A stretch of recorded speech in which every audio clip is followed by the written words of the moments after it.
Hello बच्चों, NEET VNM chemistry में आप लोगों का बहुत बहुत स्वागत है। तो हम लोग आज बात करने वाले हैं टॉलेंस रिएजेंट के ऊपर। आखिरकार टॉलेंस रिएजेंट, टॉलेंस टेस्ट क्या होता है, कौन सा कंपाउंड टॉलेंस टेस्ट देगा, कौन सा नहीं देगा, ये सारा चीज हम लोग डिस्कस करने वाले हैं। तो चलिए एक एक करके यहाँ पे डिस्कस करेंगे। यहाँ पे ठीक है, अब स्टार्ट करते हैं टॉलेंस टेस्ट के बारे में। कुछ कुछ पॉइंट है जिसे हमें नोट करना है। पहली बात, हमारे पास टॉलेंस टेस्ट कौन देगा कौन नहीं देगा। एल्डिहाइड, एल्डिहाइड हमारा चाहे एलिफैटिक हो, एलिफैटिक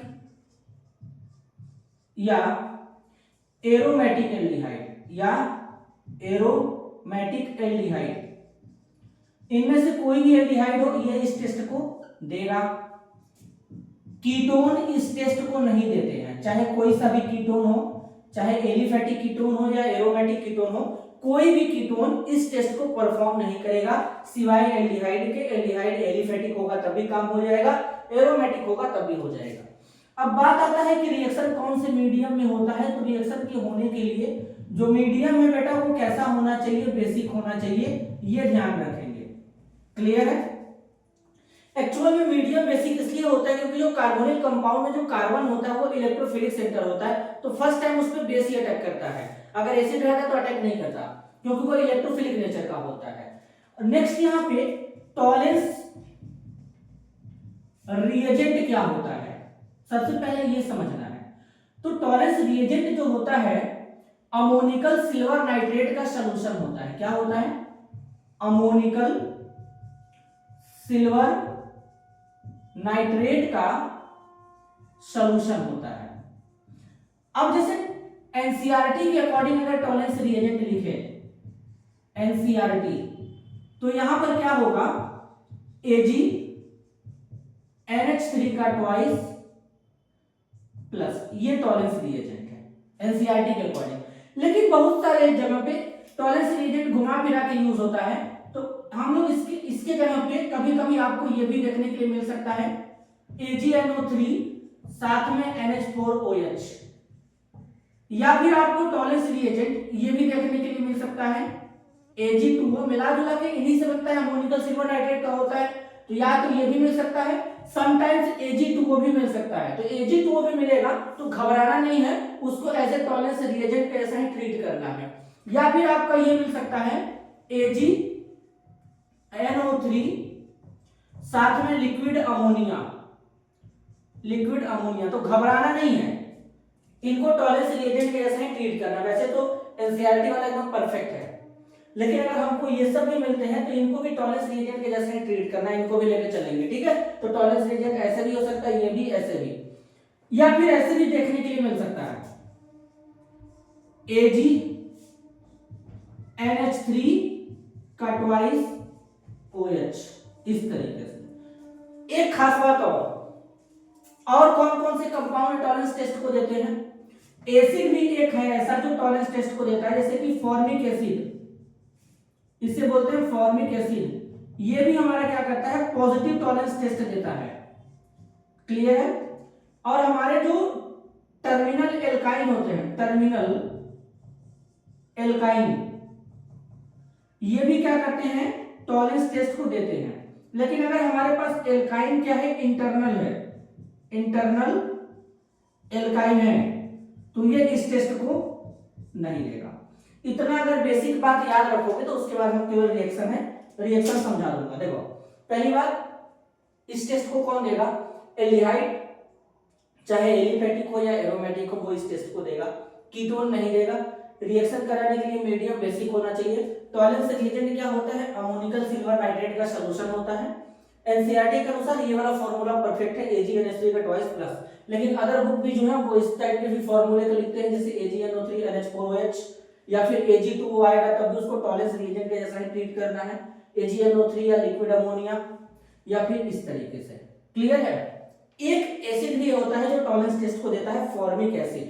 टर्मिनल एल्काइन भी देंगे, इंटरनल एल्काइन नहीं देते हैं। टर्मिनल एल्काइन क्यों देंगे, एसिडिक नेचर के होते हैं। क्लियर है। अब इतना का स्क्रीनशॉट लो, उसके बाद अब एक रिएक्शन लिख करके मैं प्रोसीड करने वाला हूं। स्क्रीनशॉट ले लो। चलो बेटा, उम्मीद है स्क्रीनशॉट ले चुके होंगे। अब एक एक रिएक्शन को यहाँ पे क्या करेंगे, समझेंगे आराम आराम से। चलो, अब जितना मैंने बताया उतना तुमको ध्यान रखना होगा, बाकी कोई भी रिएक्शन हो आराम से एकदम परफेक्ट तरीके से करेंगे। सबसे पहले एक जनरल रिएक्शन से समझाता हूं।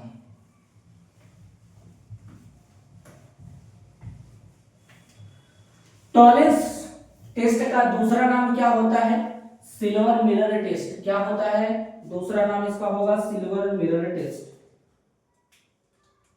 चलो, इसका दूसरा नाम क्या होगा, silver mirror test. Metallic silver का फॉर्मेशन होता है, इसको सिल्वर मिरर टेस्ट भी कहते हैं। अब ध्यान से समझो, ये देखो हमारे पास एल्डिहाइड है RCHO, इसको ट्रीट कर रहे हैं टॉलेंस रिएजेंट के साथ में AgNH3 का यहाँ पे ट्वाइस प्लस मीडियम बेसिक रख रहे हैं। तो इसमें क्या होता है कि जो एल्डिहाइड होता है वो कार्बोक्सिलेट आयन में ऑक्सीडाइज हो जाता है। वैसे एल्डिहाइड का जो मोस्ट ऑक्सीडाइज प्रोडक्ट होता है वो कार्बोक्सिलिक एसिड होता है, तो इसलिए यहाँ पे कार्बोक्सिलेट आयन में ऑक्सीडाइज होगा। किसमें, कार्बोक्सिलेट आयन में। तो ये जो CHO है इसको तुम बदल देना, किसमें, यहां पे तुमको ध्यान देना है, ये देखो। तो इसको किसमें बदलना है तुमको, इसको बदलना है कार्बोक्सिलेट आयन में, ये देखना। अब ऐसा नहीं कि कार्बोक्सिलिक एसिड बना देना, नहीं, कार्बोक्सिलेट आयन बनाना। अब इसको तुम अगर H+ आयन दोगे तब ये कार्बोक्सिलिक एसिड में बदलेगा। इसके बाद यहाँ पे क्या बनेगा, मेटालिक सिल्वर का फॉर्मेशन हो जाएगा, साथ में अमोनिया ऐसे बाई प्रोडक्ट और पानी तुम्हारा बाहर निकल जाएगा। ये है मेटालिक सिल्वर, इसको सिल्वर मिरर टेस्ट भी कहते हैं। ठीक है, वहां पे कुछ लेयर बनता है एक सिल्वर के जैसा, हल्का सा उसमें फेस वगैरह दिखते हैं, इसलिए इसको सिल्वर मिरर टेस्ट भी कहते हैं। बात समझ में आया, ये NCERT के तरीके से है, एकदम परफेक्ट ऐसे लिखेंगे यहाँ पे, क्लियर है। अब कोई भी एल्डिहाइड लो, चलो अब प्रोडक्ट बनाना स्टार्ट करते हैं। देखो, मान लो हम यहाँ पे फॉर्मल एल्डिहाइड लेते हैं HCHO, चलो इसी रिएजेंट को यूज कर लो, AgNH3 का ट्वाइस प्लस मीडियम यहाँ पे बेसिक लो, यहाँ पे इसका क्या बना दोगे, फॉर्मेट आयन बना देना, साथ में यहाँ पे मेटालिक सिल्वर बना देना, फिर अमोनिया बना देना, फिर यहाँ पे पानी। देखो कितना आसान है, ये है फॉर्मल्डिहाइड। मान लो हम यहाँ पे ले रहे हैं acetaldehyde, formula CH3CHO, Tollens reagent ले लो AgNH3 का यहाँ पे ट्वाइस प्लस मीडियम बेसिक रखेंगे, क्या बनेगा, एसीटेट आयन CH3COO माइनस, यहाँ पे मेटालिक सिल्वर बन जाएगा, फिर अमोनिया, फिर यहाँ पे वाटर। क्लियर है, ये सब एलिफैटिक एल्डिहाइड है। अब चलो एरोमेटिक एल्डिहाइड लेकर के दिखाता हूं, बेंजल्डिहाइड, फॉर्मूला C6H5CHO, ये बेंजल्डिहाइड है, ले लो 2Ag यहाँ पे NH3 का ट्वाइस, यहाँ पे प्लस मीडियम बेसिक लेंगे, प्रोडक्ट बनाते हैं, तो क्या बनेगा, यहाँ पे C6H5COO माइनस, बेंजोइट आयन बन जाएगा, मेटालिक सिल्वर का फॉर्मेशन हो जाएगा, साथ में अमोनिया, फिर यहाँ पे बाई प्रोडक्ट में ये सब बनेगा। देखो इस तरीके से। अब अगर तुम कीटोन लोगे तो रिएक्शन नहीं होगा, लेकिन देखो एल्डिहाइड के केस में रिएक्शन प्रोसीड कर रहा है, तो बात समझ में आ रहा है कि नहीं आ रहा है, इस तरीके से चीजें चलेंगी। अगर तुम यहाँ पे लेते हो, देखो फॉर्मिक एसिड, अब ये देखना फॉर्मिक एसिड भी इस टेस्ट को देता है, तो कभी पता चला कि ऐसे आ गया, लो भाई, तो क्या प्रोडक्ट बनाने वाले हो तुम, तो तुमको क्या करना है, फॉर्मिक एसिड का मोस्ट ऑक्सीडाइज्ड प्रोडक्ट होगा कार्बन डाइऑक्साइड, कार्बन डाइऑक्साइड साथ में मेटालिक सिल्वर, और बाई प्रोडक्ट में पानी निकाल दो, बाई प्रोडक्ट में पानी निकाल दो। या फिर तुम ऐसा भी कर सकते थे कि यहाँ पे यही फॉर्मिक एसिड लो, कुछ भी ले सकते हो भाई, कोई जरूरी नहीं है। यहाँ पे तुम ले लो AgNO3 NH4OH, कुछ भी ले लो, ये जो मैंने टॉलेंस रिएजेंट बनाया है वो कहीं पर भी हो सकता है, कुछ भी। या फिर तुम यहाँ पे ले लो NCERT वाला फॉर्मूला ले लो, NH3 का ट्वाइस मीडियम बेसिक ले लो, कुछ भी ले लो, या फिर जो भी अभी कुछ समय पहले मैंने बताया था AgNO3 लिक्विड अमोनिया ले लो, कोई दिक्कत नहीं है। तो तुम्हारा तभी प्रोडक्ट क्या बनने वाला है, कार्बन डाइऑक्साइड, मेटालिक सिल्वर, फिर अमोनिया भी लिख सकते हो, कोई दिक्कत नहीं है यहाँ पे, ठीक है, और पानी, कोई दिक्कत नहीं, कोई दिक्कत नहीं है भाई, कोई दिक्कत नहीं है, समझ रहे हो? तो कोई दिक्कत नहीं है, तुम्हारा प्रोडक्ट यही बनेगा, ठीक है, इसको ध्यान देना है, कर लोगे, हो जाएगा। अगर हमारे पास टर्मिनल एल्काइन है, देखो टर्मिनल एल्काइन में जैसे एसिटिलीन है, अब पता लगा एसिटिलीन है, ये C2H2, इसको तुम ट्रीट कर रहे हो इसके साथ में AgNH3 का ट्वाइस प्लस मीडियम यहाँ पे ले लो बेसिक, क्लियर है? तो इसमें तुमको क्या करना है, यहाँ पे देखो यहाँ पे ये हाइड्रोजन एसिडिक नेचर के होते हैं, क्यों? क्योंकि इस कार्बन का जो हाइब्रिडाइजेशन होता है बेटा sp होता है, और sp कार्बन मोर इलेक्ट्रोनेगेटिव होता है, तो यहाँ से H+ निकल जाता है। तो जब H+ निकलेगा तो यहाँ पे तुम्हारा क्या हो जाएगा, दोनों साइड में सिल्वर ऐड हो जाएगा, Ag बाई प्रोडक्ट में वाटर अमोनिया ऐसा देते रहेंगे, Ag सिल्वर ऐड हो जाएगा। अच्छा देख लो एक बार, दिख रहा है नहीं क्लैरिटी के साथ में बेटा, सारा रिएक्शन एकदम परफेक्टली दिख रहा है, क्लियर है? तो इस तरीके से चीजें चलेंगी, देखो समझ में आया? आज एकदम टॉलरेंस टेस्ट का पोस्टमार्टम कर देंगे पूरा एक एक करके, कुछ भी छूटने वाला नहीं है, बस तुमको ध्यान देना है कि किस तरीके से हम समझ पा रहे हैं कि टॉलरेंस टेस्ट देगा कि नहीं देगा। हो गया हो तो इसको इरेज किया जाए, चलो इरेज किया जाए, स्क्रीनशॉट वगैरह ले लेना।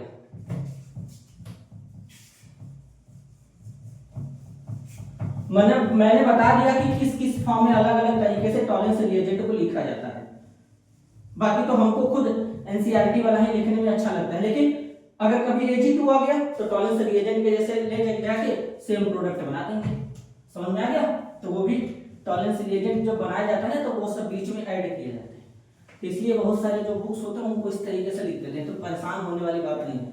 अब जरा टर्मिनल एल्काइन पे आना, जैसे हमारे पास है ये ले लो CH3 C triple bond CH, ये है टर्मिनल एल्काइन, या इसी को 1 एल्काइन भी कहते हैं। अब इसको मान लो हम यहां पे ट्रीट कर रहे हैं AgNO3 लिक्विड अमोनिया, तो ये क्या है, ये भी तो टॉलरेंस रिएजेंट है। जब इसके साथ ट्रीट करेंगे तो यहां से क्या हो जाएगा, ये हाइड्रोजन एसिडिक नेचर का है, sp कार्बन है, तो यहां से क्या हो जाएगा CH3 C triple bond C, यहां पे Ag आ जाएगा, इसका व्हाइट प्रेसिपिटेट मिल जाएगा, बात समझ रहे हो? लेकिन अगर यहीं पे इंटरनल एल्काइन होता, ये है इंटरनल एल्काइन,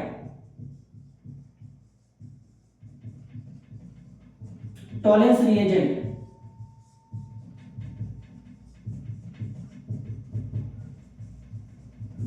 नो रिएक्शन लिख देना।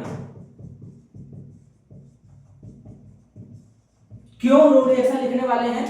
क्योंकि यहां पे ये कार्बन sp है, ये भी कार्बन sp है, लेकिन इससे जुड़ा हुआ कोई एसिडिक हाइड्रोजन नहीं है। अब ये वाला कार्बन sp3 है, ये वाला कार्बन भी sp3 है, तो इनके हाइड्रोजन एसिडिक नेचर के नहीं होते हैं, sp कार्बन के हाइड्रोजन एसिडिक नेचर के होते हैं, क्योंकि sp कार्बन मोर इलेक्ट्रोनेगेटिव होता है। तो इस तरीके से कहानी चलता है, बात समझ में आया? अब कर लोगे तो कोई भी क्वेश्चन आए टॉलरेंस टेस्ट से कर लेंगे, क्लियर है? अगर हमारे पास है acetone, formula CH3 C double bond O CH3, अब यहां पे टॉलरेंस रिएजेंट ले रहे हैं, रिएक्शन होगा? नहीं होगा, क्योंकि ये कीटोन है। अगर हमारे पास है एसीटोफिनोन, अगर हमारे पास एसीटोफिनोन है CH3 C double bond O, यहां पे C6H5, यहां पे ले रहे हैं टॉलरेंस रिएजेंट, रिएक्शन होगा? नहीं होगा। हमारे पास है benzophenone C6H5 C double bond O C6H5, फिर से टॉलरेंस रिएजेंट, रिएक्शन होगा? नहीं होगा, कभी जिंदगी में नहीं होगा, क्योंकि इनमें कीटोन ग्रुप आ गया, बात समझ में आ गया? तो कीटोन इस टेस्ट को नहीं देते हैं, क्योंकि देखो जो टॉलरेंस रिएजेंट होता है, टॉलरेंस रिएजेंट जो होता है ये माइल्ड ऑक्सीडाइजिंग एजेंट होता है। क्या होता है? माइल्ड ऑक्सीडाइजिंग एजेंट होता है। अब माइल्ड ऑक्सीडाइजिंग एजेंट होने के कारण ये केवल एल्डिहाइड को ऑक्सीडाइज कर पाता है, कीटोन को ऑक्सीडाइज नहीं करता है, तो इसलिए कीटोन इस टेस्ट को नहीं परफॉर्म किया करते हैं। बात समझ में आया? अब एक जबरदस्त बात, देखो मैं कुछ भी नहीं छोड़ रहा हूं, हर जगह से कनेक्ट करेंगे, चाहे वो कोई सा भी चैप्टर हो, चाहे एसिड हो, एल्डिहाइड हो, कुछ भी। क्यों? क्योंकि हम लोग इस टाइप पे टॉलरेंस टेस्ट यानी सिल्वर मिरर टेस्ट के बारे में पढ़ रहे हैं, तो कुछ भी नहीं बचना चाहिए। हमें पता चल गया है कि कौन देगा कौन नहीं देगा। एसिड भी देता है, फॉर्मिक एसिड। बात समझ में आया? अब देखना जरा, ये देखो ग्लूकोज है,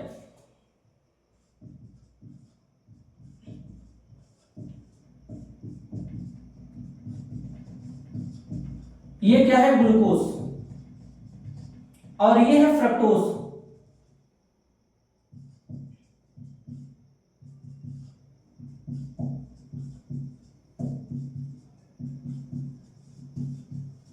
अब इनको टॉलरेंस रिएजेंट के साथ में ट्रीट कर रहे हैं।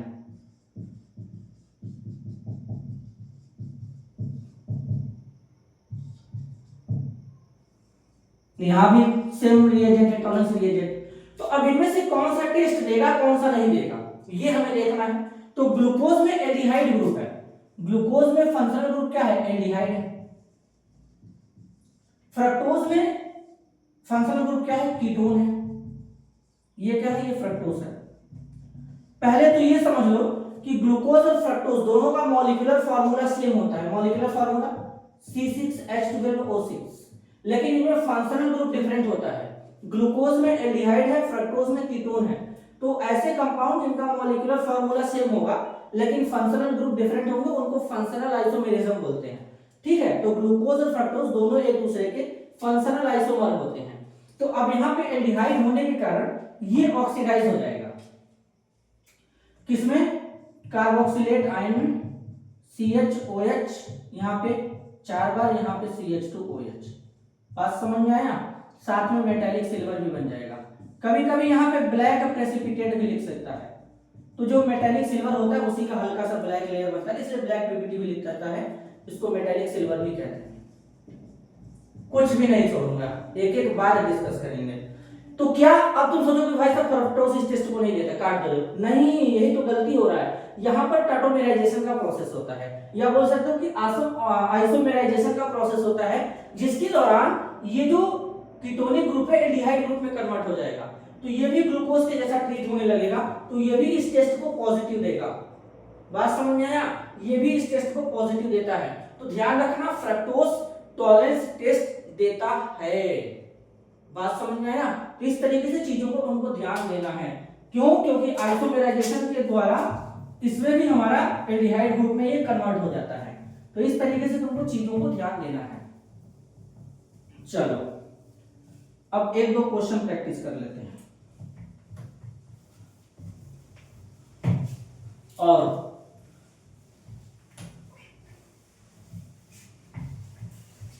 चलो ये देखो, एक कंपाउंड हमारे पास है,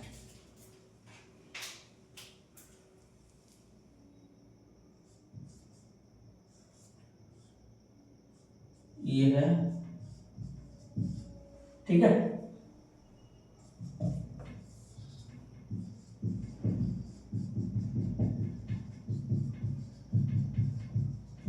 इसका प्रोडक्ट बनाना है, क्या बनेगा?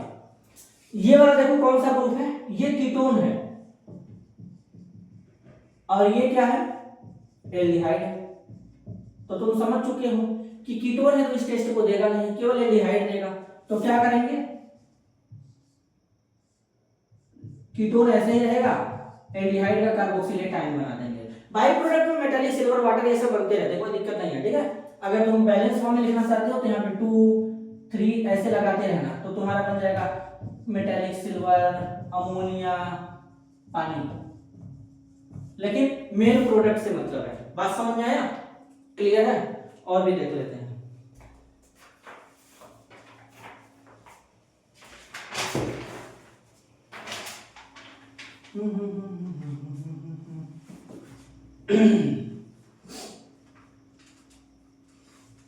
एक बेहतरीन क्वेश्चन है, ठीक है।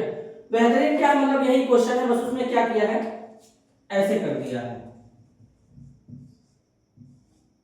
यहां पे बेंजीन रिंग बना दिया है और बाकी सेम रिएजेंट है।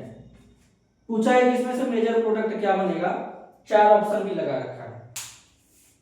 तो देखो कुछ करना नहीं है यहां पे, बस क्या कर देना है तुमको, कीटोन को सेम रख लेंगे, बाकी कार्बोक्सिलेट आयन। तो ये ध्यान देना है कि कार्बोक्सिलेट आयन बनाना है। बाद में तुम क्या करोगे, जब H+ दोगे तब ये नेगेटिवली इस H+ को लेकर के कार्बोक्सिलिक ग्रुप में कन्वर्ट होगा। तो इस बात को हमको जितना हो सके ध्यान रखना है, ठीक है। जैसे मान लो हमारे पास है, हमको यहाँ पे ये बेंजल्डिहाइड है, अब बेंजल्डिहाइड से हमें बेंजोइक एसिड बनाना है। क्या बनाना है, बेंजोइक एसिड बनाना है। तो ये तुम्हारा है बेंजल्डिहाइड, अब बेंजोइक एसिड बनाना है, तुम ले लिए यहाँ पे टॉलेंस रिएजेंट NH3 का ट्वाइस, ठीक है, प्लस OH-। अब तुम यहां पे बना दिए बेंजोइक एसिड, तो गलत हो जाएगा, मेटालिक सिल्वर, पानी, अमोनिया, तो ये गलत हो जाएगा कहीं ना कहीं, क्योंकि कार्बोक्सिलेट आयन में ऑक्सीडाइज हो जाता है, मतलब यहां पे H+ होगा तब बेंजोइक एसिड बनेगा। तो बात समझ रहे हो। तो इस तरीके से चीजों को ध्यान देना, देखो ये छोटा छोटा गलती है, कभी भारी पड़ जाता है, इसलिए ध्यान दोगे तो बहुत अच्छे से समझ में आएगा। नॉर्मल तरीके से बोर्ड वगैरह में तो चल जाता है, चला देते हैं, ठीक है, डायरेक्ट कार्बोक्सिलिक एसिड बना देते हैं, कोई दिक्कत नहीं है। लेकिन जब तुम एग्जाम में जाओगे, जब कंपटीशन में बैठोगे, तो वहां पे प्रॉब्लम हो जाएगा। वहां पे एक एक चीज, छोटा छोटा चीज लेकर के चलना पड़ता है। एरो के ऊपर डेल्टा बनाया तभी हिट करेंगे, नहीं बनाया हिट नहीं करेंगे। तो इन सब चीजों को ध्यान में रख के काम करना पड़ता है। तो इस तरीके से देखो, टॉलरेंस टेस्ट के बारे में हम लोगों ने क्लियरली समझ लिया। कीटोन और एल्डिहाइड में डिस्टिंक्शन कर सकते हैं एकदम इजीली टॉलरेंस टेस्ट के थ्रू। बस एक जगह में मामला फेल हो जाएगा, फ्रक्टोज में। फ्रक्टोज इस टेस्ट को दे देगा। फिर तुम्हारा बेंजोइक एसिड, कार्बोक्सिलिक एसिड में एक एसिड देता है फॉर्मिक एसिड, फिर टर्मिनल एल्काइन इस टेस्ट को देते हैं, बाकी काम हो गया। ऐसे हम लोग डिस्टिंक्शन कर सकते हैं। तो I hope tolerance reagent, tolerance test, distinction, ये सारा चीज तुम लोगों को क्लियर हो चुका होगा, समझ में आ चुका होगा। अगर समझ में आया तो वीडियो को लाइक करिए, ज्यादा लोगों तक शेयर करिए। मिलते हैं अगले वीडियो में, तब तक के लिए धन्यवाद, नमस्कार।